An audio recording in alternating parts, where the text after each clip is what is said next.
प्रिय ओम नमः शिवाय। प्रिय भाइयों और बहनों, राहु केतु के नाम से सभी व्यक्ति ऐसे डरते हैं,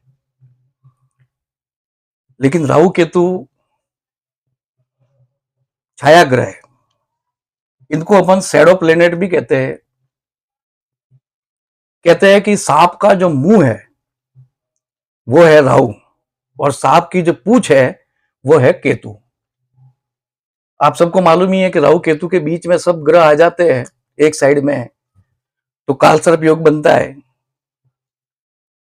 और राहु जो है मिथुन राशि में उच्च का बनता है और केतु जो है वो धनु राशि में उच्च का बनता है।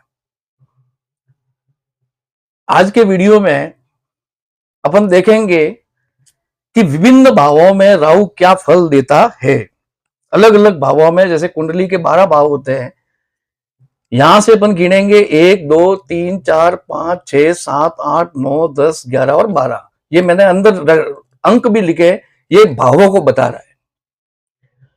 लेकिन कई बार ऐसे डायरेक्ट सीधा जो है वो लिखा हुआ होता है तो वो राशि को भी बताता है। भाव आपको ये भाव समझना है। अभी जो अंक है इनको भाव समझना है।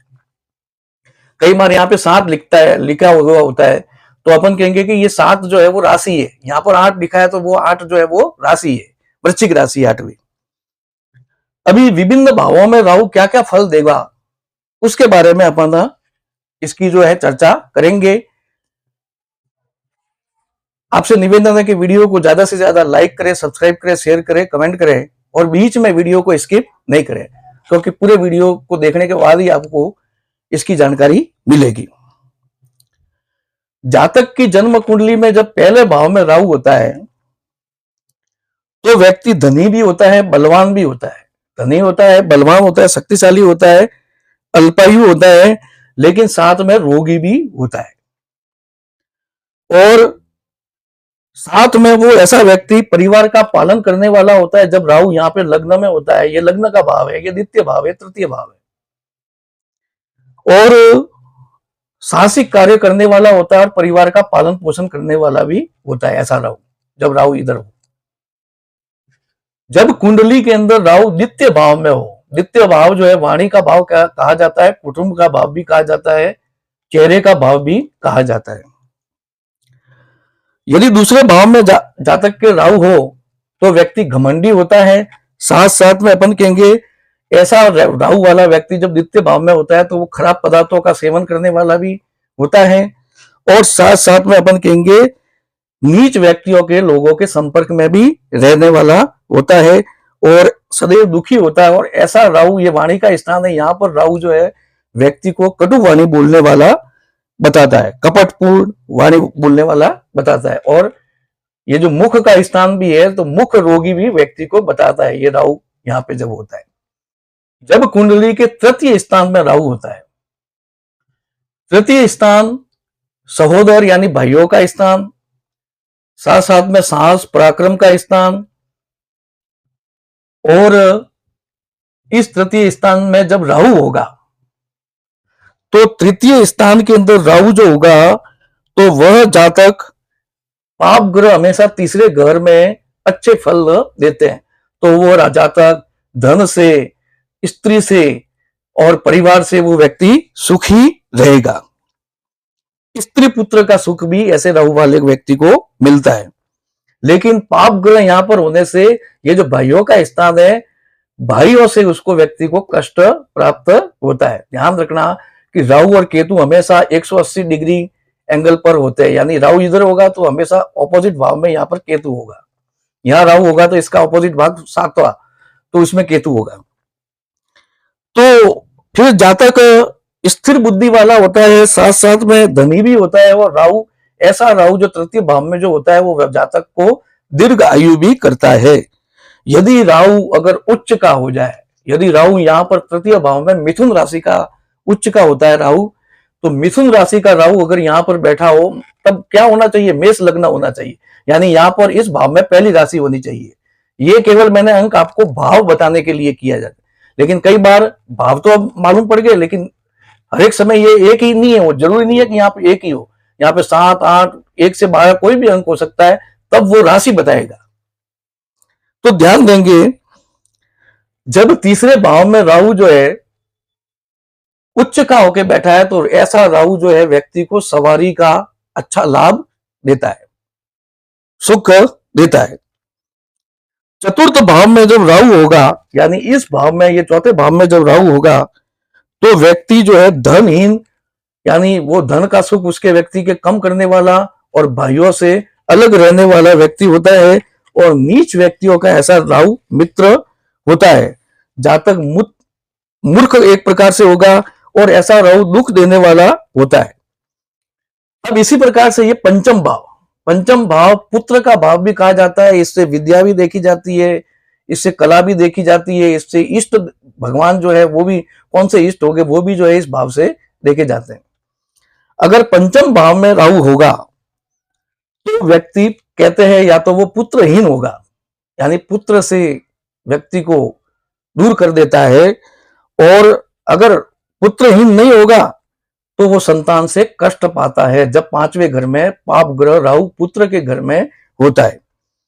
और साथ साथ में कठोर हृदय वाला होगा, नाक में ऐसा बोलने वाला होगा, वो व्यक्ति नाक में बोलने वाला होगा, साथ साथ में व्यक्ति भाइयों के प्रति कलह रखने वाला होगा। अब यहां से आता है छठा भाव। छठा भाव जो है वो ननियाल पक्ष का भी भाव है, शत्रु भाव है, साथ साथ में रोग भाव भी है। पाप ग्रह छठे भाव में अच्छे ही माने जाते हैं लगभग, लेकिन छठे भाव में जब राहु होगा तो वो व्यक्ति को दीर्घायु भी बनाएगा और लक्ष्मीवान भी बनाएगा, क्योंकि ये पाप ग्रह राहु और छठे ग्रह में ये अच्छा फल देगा। तो लक्ष्मीवान भी बनाता है व्यक्ति को, और दीर्घ आयु भी बनाता है। साथ साथ में ऐसे व्यक्ति को गुदा का रोग होगा, यानी गुदा रोगी होगा साथ साथ में, और शत्रु और क्रूर ग्रह से वो जो है वो व्यक्ति पीड़ित होता है।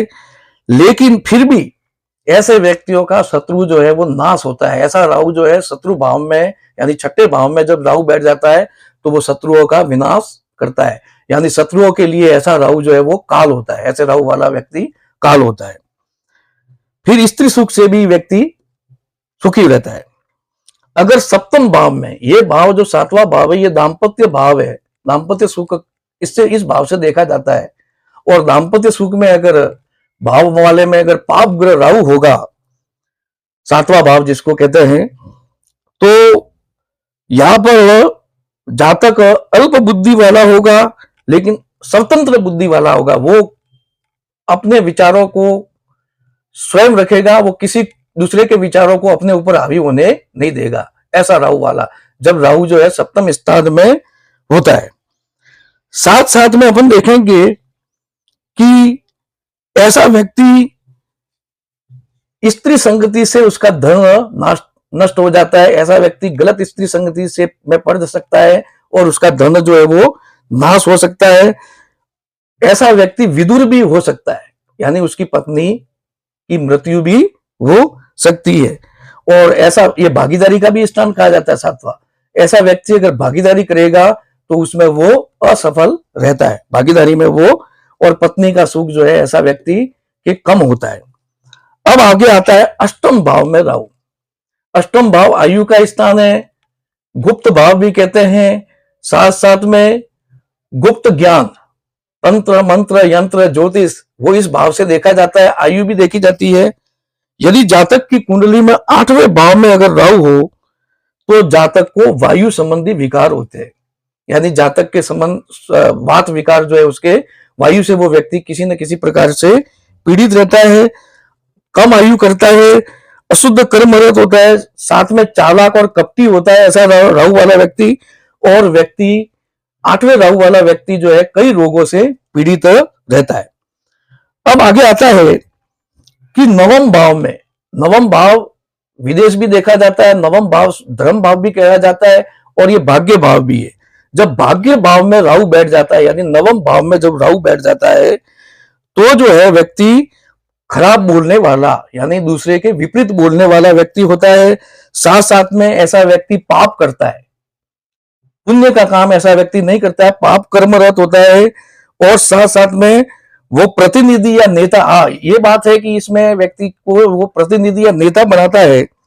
और साथ साथ में ऐसे व्यक्ति की भाग्य वृद्धि जो है 42 वर्ष में होती है। ऐसे राहु वाले व्यक्ति की भाग्य वृद्धि 42 वर्ष में होती है। और जातक जो है हिंसक प्रकृति का भी हो सकता है।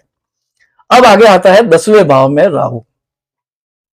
मेरा जो वीडियो है उसमें आपने देखा होगा कि प्रिंस चार्ल्स के भी राहु 10वें भाव में है, साथ में अपने अमित शाह जी के भी राहु जो है वो 10वें भाव में।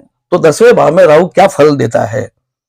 10वें भाव में राहु जब होता है तो जातक के कम पुत्र होते हैं, संतति कम होती है, सत्कर्महीन होता है, निर्भय होता है, लेकिन ऐसा जातक प्रसिद्ध होता है, उस जातक का नाम जो है वो होता है।